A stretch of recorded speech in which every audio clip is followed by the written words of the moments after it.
আসসালামু আলাইকুম।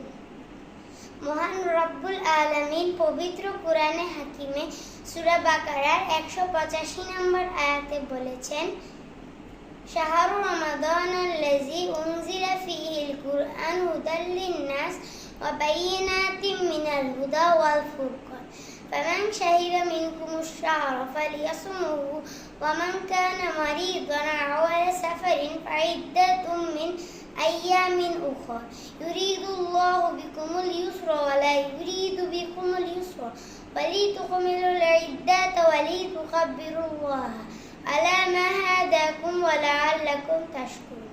অর্থ, রমজান মাসই হলো সেই মাস যাতে নাজিল করা হয়েছে কুরআন, যা মানুষের জন্য হেদায়েতের বর্ণনা রূপে এবং সত্য মিথ্যার পার্থক্যকারী রূপে। আর কাজেই যে ব্যক্তি এই মাস পাবে সে যেন এই মাসে রোজা পালন করে, আর যে পীড়িত বা সফরে আছে সে অন্য সময় এর সংখ্যা পূরণ করবে। আল্লাহ তোমাদের জন্য যা সহজ তা চান, যা কষ্টদায়ক তা চান না, যেন তোমরা মেয়াদ পূর্ণ করতে পারো এবং তোমাদেরকে সৎপথে পরিচালিত করার কারণে তোমরা আল্লাহর মাহাত্ম্য ঘোষণা করো, আর যাতে তোমরা কৃতজ্ঞতা প্রকাশ করতে পারো। সাদাকাল্লাহু আলিয়্যুল আযীম।